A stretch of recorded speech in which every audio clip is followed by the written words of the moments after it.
अगर आपके shorts 50 views पर ही रुक जाते हैं तो ये क्लियर सिग्नल है कि आपका चैनल धीरे धीरे डेड हो रहा है। और सबसे डेंजरस बात ये है कि ज्यादातर क्रिएटर्स इसे फिक्स किए बिना लगातार अपलोड करते रहते हैं, जिसकी वजह से चैनल की रीच पूरी तरह डाउन हो जाती है।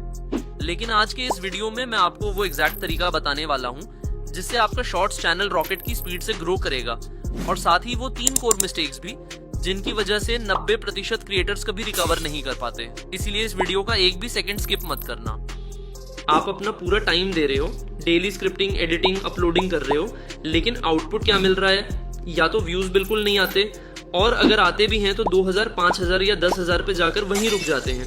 और फिर आप बोलते हो कि शायद मेरा चैनल फ्रीज हो गया है, एल्गोरिदम सपोर्ट नहीं कर रहा है, कुछ तो गड़बड़ है। लेकिन ट्रूथ ये है कि प्रॉब्लम एल्गोरिदम नहीं है, प्रॉब्लम आपकी अप्रोच है। और इसमें पूरी गलती आपकी भी नहीं है, क्योंकि आज भी यूट्यूब पे हर दूसरा गुरु यही बोलता है कि शॉर्ट्स जल्दी ग्रो करने हैं तो रोज 2 से 3 शॉर्ट्स डालो, जितनी ज्यादा क्वांटिटी उतनी ज्यादा ग्रोथ। और लोग इस एडवाइस को ब्लाइंडली फॉलो भी कर रहे हैं, लेकिन बॉस 2026 में ये एडवाइस काम नहीं करने वाली। ये एक मिथ है, क्योंकि यूट्यूब अब पहले जैसा नहीं रहा। यूट्यूब इमोशनल नहीं है, उसे फर्क नहीं पड़ता आपने कितनी मेहनत की है, वो सिर्फ डेटा देखता है।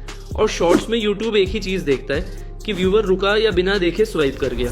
बस यहीं से असली गेम शुरू होता है। और ध्यान से सुनना, क्योंकि यही वो पॉइंट है जहां 90% क्रिएटर्स हार जाते हैं। शॉर्ट्स का सबसे इंपॉर्टेंट मेट्रिक है व्यूड वर्सेस स्वाइप्ड अवे, बिल्कुल वैसे ही जैसे लॉन्ग वीडियोस में CTR होता है। अब प्रॉब्लम ये होती है कि जब आप रोज अपलोड करते हो तो प्रेशर में स्क्रिप्ट वीक हो जाती है, हुक बोरिंग हो जाता है, एडिटिंग एवरेज रह जाती है।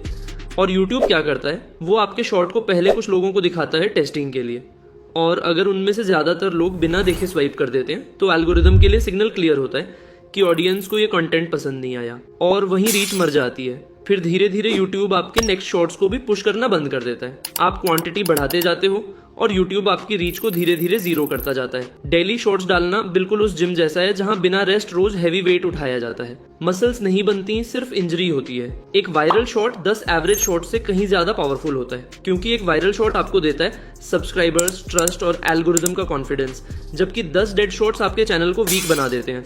और एल्गोरिदम वीक क्रिएटर्स को रिपीट एक्सपोजर नहीं देता, ये बात याद रखना। तो अब सवाल ये है कि सोल्यूशन क्या है? रोज की मेहनत वाली मजदूरी बंद करो और स्मार्ट क्रिएटर बनो। 2026 में काम करने वाला रूल है 3 डे रूल। हफ्ते में सिर्फ 3 शॉट्स। पहले दिन सिर्फ स्क्रिप्टिंग और हुक पे काम करो। हुक इतना स्ट्रांग होना चाहिए कि सामने वाला बोले रुको, ये अलग है। और खुद से पूछो, अगर ये शॉट मेरा नहीं होता तो क्या मैं इसे पूरा देखता? अगर आंसर नो है तो समझ लो ऑडियंस भी नहीं रुकेगी, क्योंकि शॉर्ट्स का गेम पहले 3 सेकंड्स में ही जीत या हार में बदल जाता है। दूसरे दिन वॉइस और एडिटिंग पर काम करो। सिर्फ हुक से वीडियो नहीं चलती। लोगों को एंड तक रोकने के लिए fast cuts, text highlights, sound effects, Zooms और हर 2-3 सेकंड्स में विजुअल चेंज जरूरी है। अगर स्क्रीन स्टैटिक है तो स्वाइप आना पक्का है। और याद रखना, 60 सेकंड्स का एक स्ट्रॉन्ग शॉट बनाने में पूरा दिन लगना बिल्कुल नॉर्मल है। तीसरे दिन अपलोड करो, लेकिन स्मार्ट तरीके से। टाइटल सिंपल लेकिन क्यूरियोसिटी वाला रखो, डिस्क्रिप्शन साफ रखो, हैशटैग्स लिमिटेड रखो, और एनालिटिक्स जरूर देखो। अगर स्वाइप्ड अवे रेट 30% से ऊपर जा रहा है तो वीडियो वीक है और अगला शॉट उससे ज्यादा स्ट्रॉन्ग बनाना है। और अब मैं तुम्हें एक एक्स्ट्रा टिप देता हूँ जो ज्यादातर लोग नहीं बताते। वायरल होने से भी ज्यादा जरूरी है ऑडियंस को ट्रेन करना कि तुम्हारा कंटेंट अलग है। इसीलिए सेम टॉपिक को सेम एंगल से बार बार मत डालो। एंगल बदलो, प्रेजेंटेशन बदलो, एनर्जी बदलो, लेकिन नीच सेम रखो। यही चीज एल्गोरिदम को सिग्नल देती है कि ये क्रिएटर स्पैम नहीं कर रहा, क्वालिटी डिलीवर कर रहा है। 2026 में यूट्यूब मुश्किल नहीं है, बस तरीका बदल चुका है। लूजर्स हमेशा क्वांटिटी के पीछे भागते हैं और विनर्स क्वालिटी पे फोकस करते हैं। अब कमेंट में ऑनेस्टली बताओ, एक क्रिएटर जो हफ्ते में 10 से 15 शॉर्ट्स डालता है और एवरेज व्यूज आते हैं 20 से 30,000, और दूसरा क्रिएटर जो हफ्ते में सिर्फ 3 शॉर्ट्स डालता है लेकिन हर शॉर्ट पर 3 से 5 लाख व्यूज आते हैं, विनर कौन है? आज डिसीजन लो। 10 लो एफर्ट शॉर्ट्स डालने के बजाय हफ्ते में 3 से 4 हाई एफर्ट शॉर्ट्स डालोगे। अगर अग्री करते हो तो कमेंट में लिखो स्टॉप स्पैमिंग, और अगर अब तक डेली शॉर्ट्स डाल रहे थे तो ऑनेस्टली लिखो आई वाज रॉन्ग। तो मिलते हैं अगले वीडियो में।